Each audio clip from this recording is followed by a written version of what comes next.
A junção neuromuscular ocorre quando um neurônio se aproxima por meio de suas terminações nervosas a uma ou mais fibras musculares. A junção neuromuscular, também chamada de sinapse neuromuscular, ela é formada por um neurônio que tem o seu axônio dirigido a uma ou mais fibras musculares, como estamos vendo aqui no desenho. O neurônio motor, ele parte da medula espinhal e se prolonga até a fibra ou a célula muscular por meio de seu axônio. O corpo celular se localiza na substância cinzenta da medula e o axônio ele parte a partir do corno anterior e se prolonga por meio de nervos motores dirigidos a vários músculos. Vamos clicar aqui em uma das sinapses neuromusculares. Nesse desenho, nós vemos pelo menos 7, 1, 2, 3, 4, 5, 6, 7 sinapses ou junções neuromusculares. Nessa sinapse aqui, nós vemos algumas estruturas que são determinantes da fisiologia da junção neuromuscular. Aqui nós temos uma terminação nervosa. Esta parte alargada se chama botão sináptico. Vemos também as vesículas sinápticas. Essas vesículas contêm acetilcolina. Temos aqui o espaço ou fenda sináptica e a membrana que fica localizada na célula, ou, no caso, na fibra. Essa membrana é o próprio sarcolema, mas por estar localizada aqui na sinapse, recebe um nome especial, membrana pós-sináptica. Portanto, esta membrana aqui, da terminação nervosa, a membrana citoplasmática, é a membrana pré-sináptica. Aqui é a fenda sináptica e aqui a membrana pós-sináptica. Além disso, vemos no desenho o sarcolema, ou a membrana citoplasmática da fibra. Vemos pequenos orifícios que se localizam no sarcolema. Esses orifícios dão origem aos túbulos transversos. São microtúbulos que atravessam a fibra de um lado a outro dela, também chamados túbulos T. Vemos aqui o filamento grosso, chamado de miosina, e o filamento fino, chamado de aquetina. E, finalmente, nós temos aqui um pedaço do retículo sarcoplasmático, que é o retículo endoplasmático especializado em armazenar cálcio da fibra, chamado retículo sarcoplasmático. Aqui ele está quase que totalmente inteiro e aqui apenas um pedaço.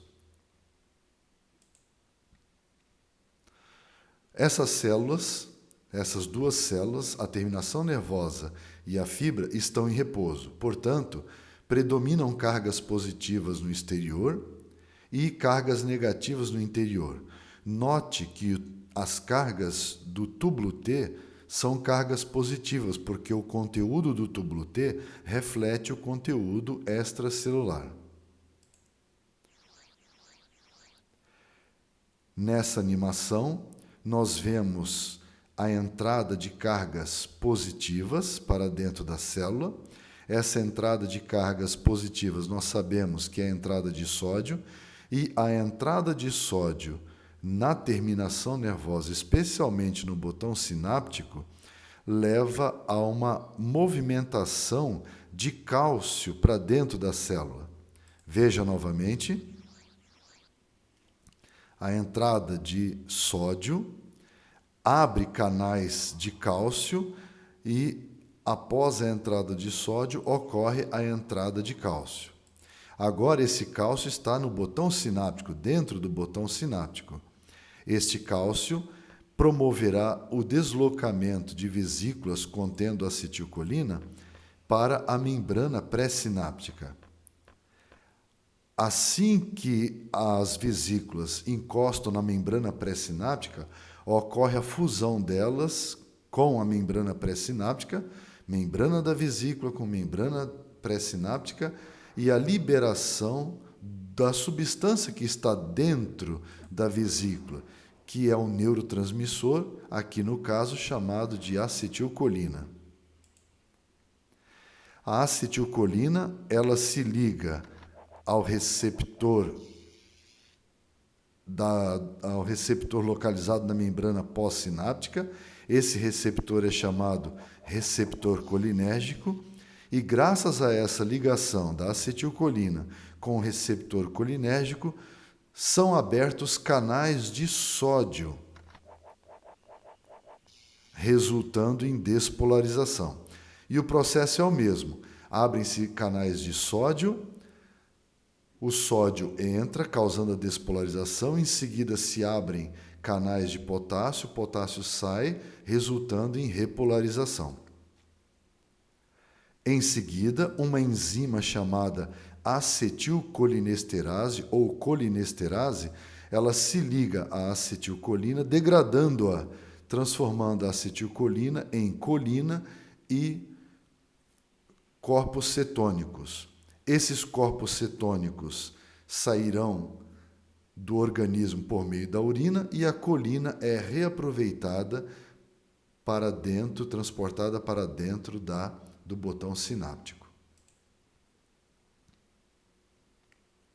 Agora que a membrana pós-sináptica está despolarizada, esse potencial trafega pelo sarcolema e também pela membrana do túbulo T.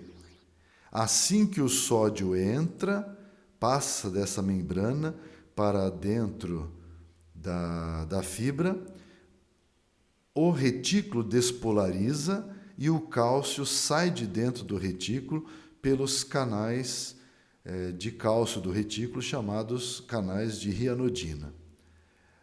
Existe uma comunicação entre a membrana do túbulo T e a membrana do retículo sarcoplasmático, que essa ligação é chamada de receptores de dihidropiridina. Assim que o cálcio sai de dentro do retículo, ele promove a contração muscular, o que nós veremos em seguida.